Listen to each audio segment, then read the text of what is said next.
In the mid-20th century, the air in this city smelled of burning sulfur so strongly that strangers would pass out right at the train station. But the locals took deep breaths of this toxic smog and said with a smile, "That is the smell of money." Akron, Ohio, produced 2/3 of all the tires on planet Earth. If something rolled on the world's roads, it rolled thanks to this city. It was the capital of the rubber barons. Goodyear and Firestone built not just factories here, but feudal castles. In the sky above the city, like silver sentinels, giant blimps hung constantly, symbols of their absolute power over space. It seemed this union of steel and rubber would be eternal. But in the 80s, the capital of the world collapsed. The great Firestone, humiliated by scandals, was sold to the Japanese. Goodyear had to sell its history to fend off corporate raiders. Of the 70,000 jobs, 0 remained. The workshops where rubber was cured for Formula One and NASA moon rovers turned into dead ruins. How did it happen that the creators of the wheel of the modern economy found themselves crushed by that very wheel? This isn't just a story about business. This is a story about how hubris, the ignoring of progress, and the insatiable greed of Wall Street killed the industrial heart of America. Part 1. Origins, Vulcanization, and Water. This whole grand story began with the personal tragedy of one man who didn't even live in Akron, Charles Goodyear, an obsessed inventor who spent his life looking for a way to make rubber stable. In 1839, he accidentally dropped a mixture of rubber and sulfur onto a hot stove, and a miracle happened. The vulcanization process turned the sticky sludge into a durable material. Goodyear gave the world rubber, but the world didn't pay him back. He died in poverty, mired in debt and patent disputes. However, his name became a banner. In 1898, the enterprising businessman Frank Seiberling opened a factory in Akron and named it after the unrecognized genius, the Goodyear Tire and Rubber Company. Why Akron? Geography is destiny. Rubber production requires water, oceans of fresh water to cool the rollers. Akron had water, canals, lakes, rivers, and it had a railroad connecting this backwater to the industrial east. But the true architect of the empire was another man, Harvey Firestone. Unlike many others, he was a visionary. In 1906, he made a deal that defined the economy of the 20th century. Firestone met with Henry Ford. Ford was then just an ambitious mechanic dreaming of putting the world on wheels. They shook hands. The contract was simple but brilliant. Every Model T rolling off the assembly line would be shod exclusively in Firestone tires. In that moment, the fate of Akron and the fate of Detroit were tied in a single knot. If Detroit became the heart of industrial America, Akron became its legs. The city turned into a magnet. Rumors of rubber money reached the Appalachians. Thousands of boys from West Virginia, Kentucky, and Tennessee left their farms and headed north. Locals called them hillbillies, but they became the backbone of the industry. They were willing to work in hell. The temperature in the curing shops reached 113 degrees. The air was a mixture of soot, talc, and sulfur. But for this hellish work, they were paid like nowhere else. Akron never slept. Chimneys smoked 24 hours a day, 7 days a week, turning night into day with the glow of furnaces. Part 2. The Ascent, Blimps and War. Goodyear didn't intend to stop at the ground. Their ambitions demanded the sky.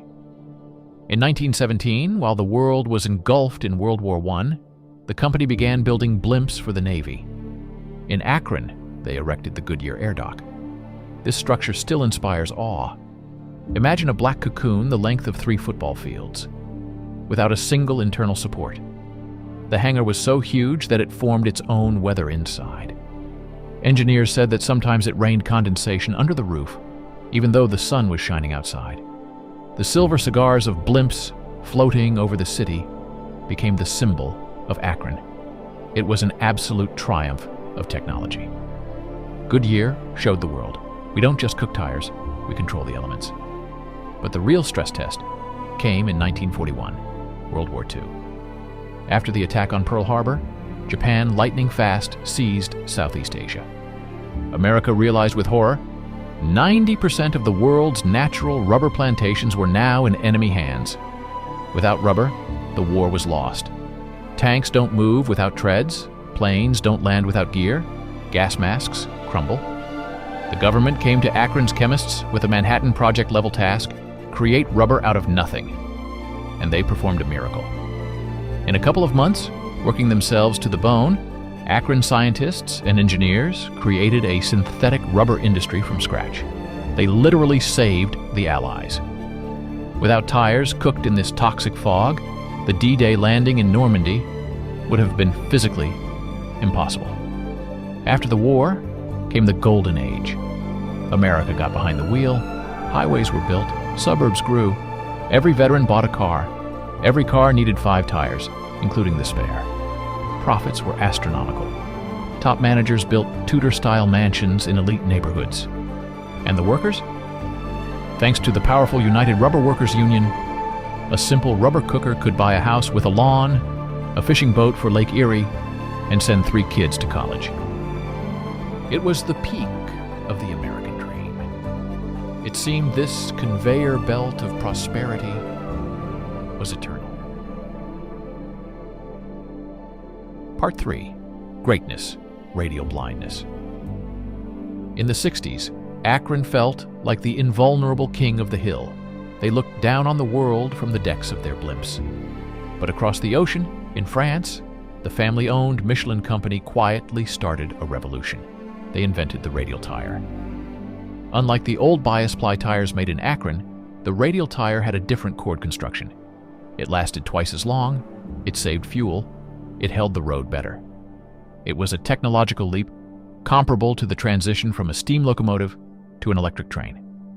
Managers at Goodyear, Firestone, and Goodrich knew about it.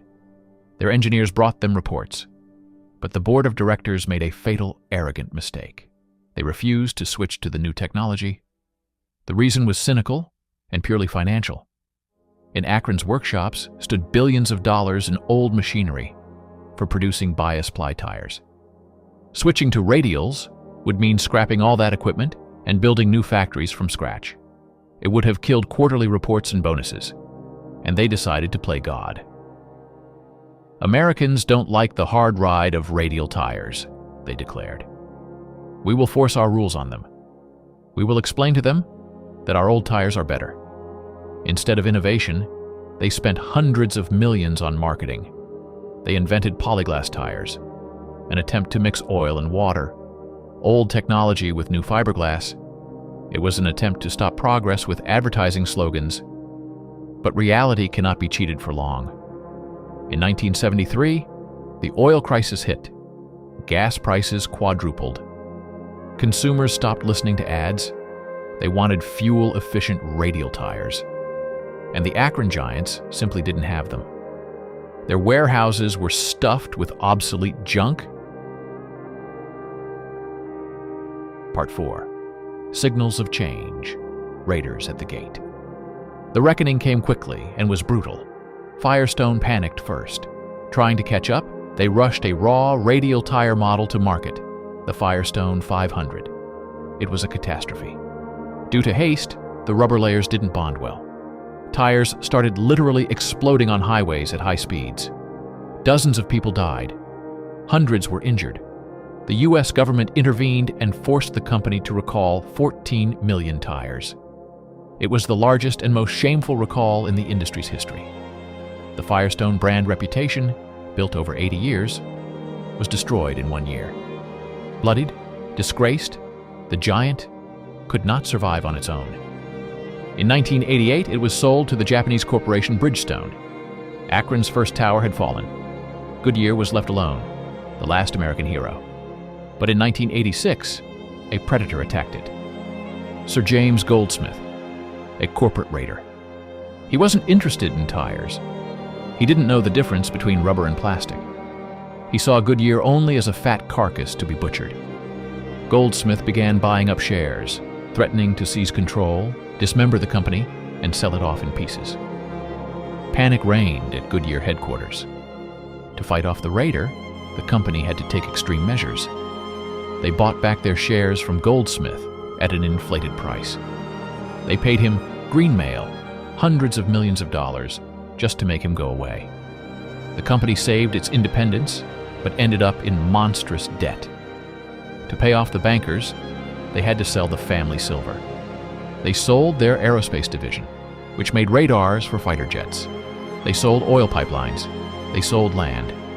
And most terrifyingly, they decided they could no longer afford the expensive factories in Akron. Part 5. The fall. Silence in the workshops. Debts demanded money. Unions demanded wages. Arithmetic killed patriotism. The easiest way to find money was to close old, inefficient factories in the north and open new, automated plants in the south or abroad, where labor was cheaper. In 1978, the last passenger tire was produced in Akron. It was a shock. People came to the gates, unable to believe they were locked. Truck production and custom racing tire production lasted a little longer, but soon they disappeared too. The city that proudly called itself the rubber capital of the world stopped curing rubber. The blow was crushing. Suddenly, that very smell of sulfur they were so proud of vanished. But with the smell, the life vanished too. Downtown emptied. Shop windows were boarded up with plywood. Headquarters buildings stood as monuments to past greatness, but inside sat only accountants, lawyers, and marketers. Engineers, chemists, workers were no longer there. Working-class neighborhoods, where hillbillies once lived, turned into ghettos.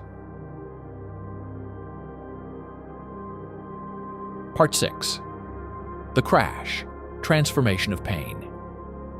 Today, 40 years later, Akron is trying to reinvent itself. They are no longer the rubber capital. They call themselves the Polymer Center. Goodyear built a new, beautiful glass headquarters. But it's just an office. It's quiet there. White-collar people work there. Old red brick Firestone and Goodrich factories that weren't demolished in time were converted. Now they are business incubators, trendy lofts, and rock-climbing gyms. It is classic ruin gentrification, where workers once broke their backs in the hell of vulcanization, losing their health. Hipsters now drink craft beer and discuss startups. The memory of the hard labor that built this city has become just an element of decor. Brick walls with logos were left for the loft atmosphere. But the bitterest irony of this story lies elsewhere. Look at the wheels of modern American cars. Ford, GM, Tesla. Tires for them are now made by Michelin and Bridgestone, the French and the Japanese. And they make them in factories in South Carolina and Tennessee. Akron lost the global war it started itself. Capital moved to where it's cheaper, leaving the homeland empty-handed. Part 7. Conclusion of the story. Akron's story is not just nostalgia. It is a brutal lesson on the innovator's dilemma.